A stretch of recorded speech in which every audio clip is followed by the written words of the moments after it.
My husband had been unreachable for nearly 3 days. He had mentioned he wouldn't be able to reply for a while, but my worries were escalating. I felt it was time to contact the police.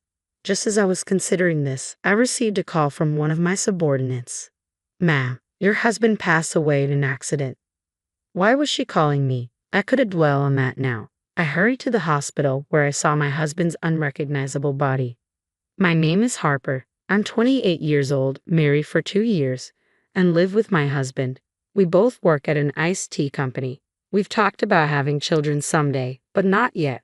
My husband's name is Christopher, 2 years older than me. He's extremely dedicated to his job. Just the other day, there was talk of him getting a promotion. That day, as soon as he got home from work, he rushed up to me. "Harper, listen, I might get a position soon." "Really? That's amazing. I'm so happy for you. It's been tough, but I'm glad you worked hard." Christopher was so dedicated to his job that he often worked late, coming home just before the date changed. At times, I worried about his heavy workload, but seeing him happy made me happy too. However, since that day, I started noticing something off about Christopher. His overtime increased even more, and he wouldn't come home until after midnight. His weekend work, which used to be only a few times a month, gradually increased, and last month he even worked on Saturdays. Not only that, but I felt his attitude towards me had become somewhat cold. We used to go out on our days off, but that stopped recently. Isn't that strange? Why doesn't he seem tired despite working so hard? Concerned, I decided to confront him about it one night when he came home late from work. "Hey Christopher, can I talk to you for a minute?" "What?" "I'm tired and want to sleep. Lately you're always on your phone before bed even though you come home late. Aren't you sleep deprived?" "What are you trying to say? How I spend my free time is my business, right?"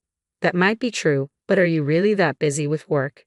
Isn't it too hard? You have too many weekend workdays, and isn't it bad for the company to overwork employees?" "I have no choice. I'm not doing overtime and weekend work because I want to.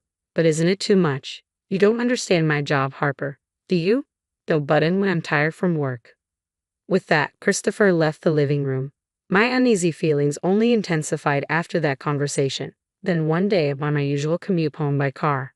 On my way home from work, I was involved in an accident. Another car rear-ended mine, and I was taken to the hospital by ambulance.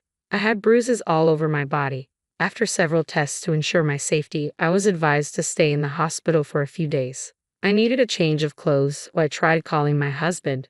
However, no matter how many times I called or messaged, he didn't respond.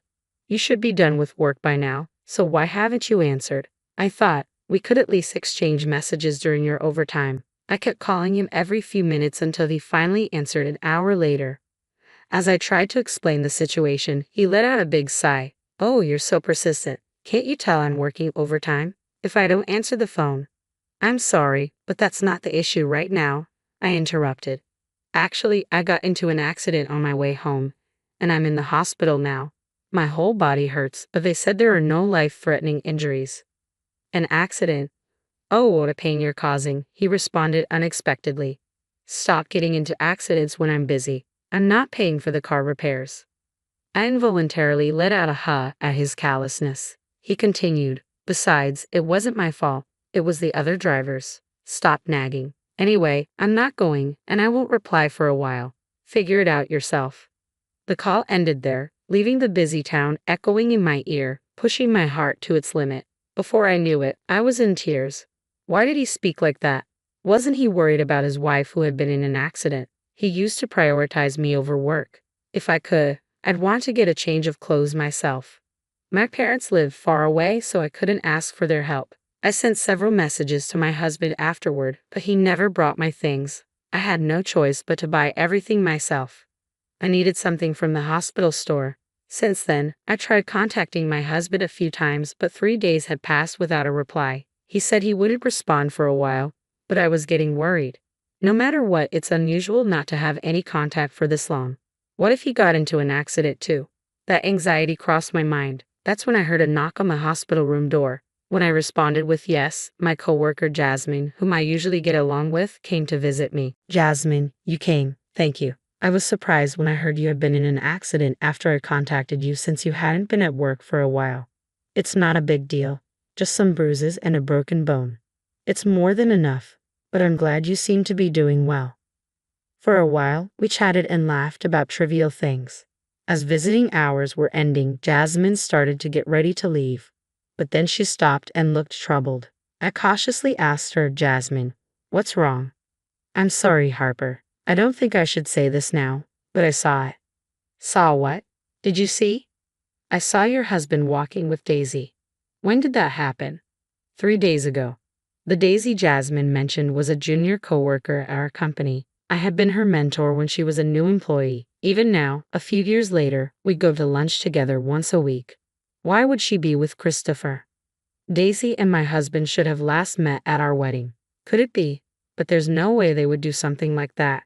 Despite thinking it was impossible, the worst-case scenario crossed my mind. According to Jasmine, she saw my husband with a suitcase and Daisy 3 days ago. Since then, Daisy has been on paid leave. I hesitantly called my husband's office and my suspicion was confirmed. He had also applied for paid leave 3 days ago. At that moment, my suspicion turned to certainty. My beloved husband and the junior. I couldn't bear the thought of being betrayed by both of them simultaneously.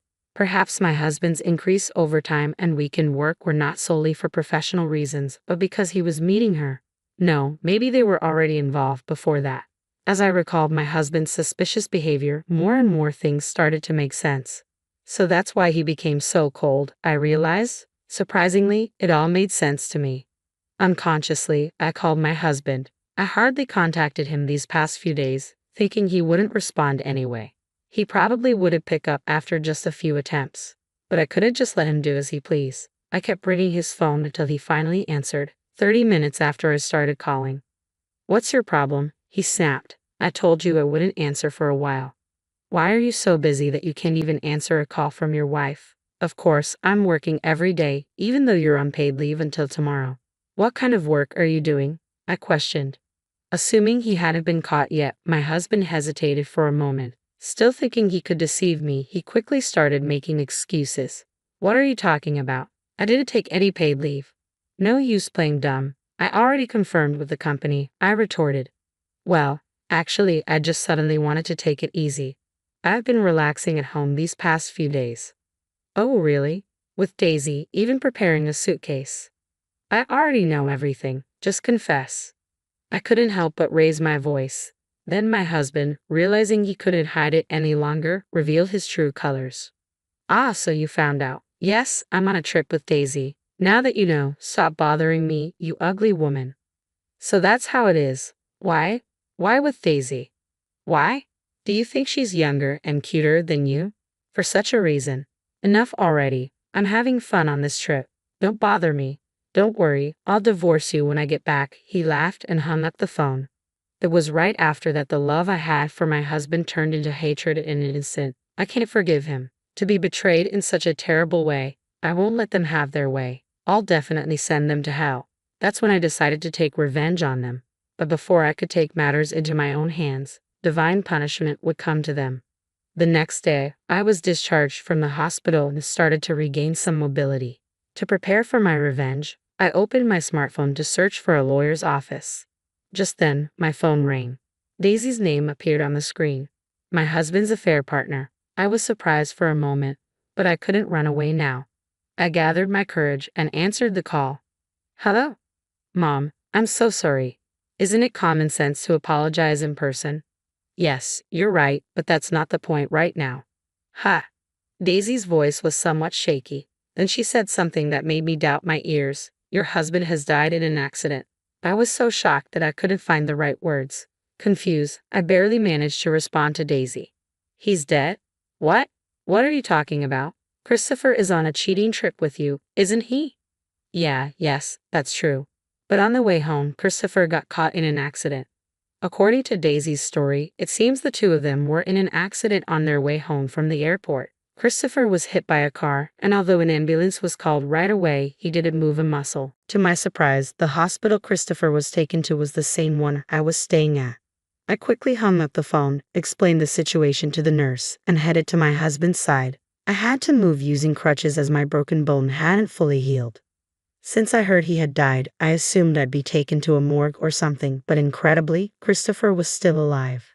However, he was seriously injured. Just after I arrived, a briefless Daisy rushed in. Seeing Christopher lying in the bed, she collapsed on the spot when she realized he was still alive. I had a lot to say, but unfortunately, Christopher was in critical condition. I told Daisy we'd talk later, and we each went home that day. Days later, Christopher barely pulled through, but the accident left him paralyzed from the waist down, forcing him into a wheelchair. My in-laws were furious when they found out about the affair trip. Although they must have felt something seeing their cherished son, they scolded him, clearly saying, "You brought this on yourself by having an affair." After my in-laws left, I called Daisy and decided to have a talk with her and my husband. When I arrived at my husband's hospital room, they were having a loud argument. "If you hadn't pushed me that time, none of this would have happened. It's all your fault." "What? You're the one who wanted to take that route. Don't blame me." "What did you say?" "This happened because you wanted to go on a trip. I paid for everything. Give me my money back. Pay for the treatment, you lousy woman. You hurt the man you love, so you should pay, right? Don't be ridiculous. Hey, we get serious with a guy like you. This was just a fling. I'll never see you again." The two of them carried on their unbearable argument, apparently not realizing I was there. I couldn't take it anymore. I forcibly opened the door to the hospital room, took a deep breath, and shouted at them, "Enough. It's because you had an affair in the first place that this happened. Take your blame game somewhere else." "Harper, ma'am." They finally realized I was there, their faces quickly stiffening. Ignoring their confusion, I continued, "How can you still argue in a situation like this? Do you even understand the situation you're in now?" Christopher was the first to answer that question. "Harper, don't worry, I'm breaking up with this stupid woman." "So," Daisy stammered, unsure. "So, I realize that it's always been you for me, Harper," Christopher interjected. "Ha! What are you saying now? We're getting divorced, right?" "What?" I couldn't help but burst into laughter at my husband's dumbfounded expression. "Didn't you say, when I get home, we'll get a divorce or what? Now that you've fought with your affair partner, you want to stay married to me? Are you an idiot? There's no way I'd spend my life with a piece of trash like you." "Harper, why? Didn't you love me?" "Don't mess with me. Who betrayed that love first? It was you. After all that talk about getting a divorce, you want to get back together when it's convenient for you. I'm not as cheap as you think. If you understand that, never show up in front of me again. Keep regretting this for the rest of your life, you jerk." My husband was stunned by my yelling. Daisy was pale and trembling. Later, I was discharged from the hospital and decided to stay at my parents' house for a while. After that, my divorce from Christopher was finalized through a lawyer. I demanded alimony from him and Daisy, which they paid in full. Christopher was fired from his job due to this incident. It turned out he had been using company money for their affair. Adding to his paralysis, he was easily dismissed. All that remained for him was a claim for damages from the company. Finding a new job with his condition would probably be difficult. It didn't take long for word of Daisy's affair with my husband to spread throughout the company. She was met with cold stares and eventually couldn't stand the atmosphere and began skipping work without permission. As a result, I heard she finally submitted her resignation. Now, those two will probably never lead a decent life again. Even so, I don't feel sorry for them. This is a disaster they brought upon themselves. As for me, I rented an apartment near my workplace and started a new life. Many colleagues show concern or curiosity, but honestly, my feelings are mixed and I can't describe how I feel. But such trivial rumors will probably die down soon. Now, I want to enjoy my life without being swayed by others.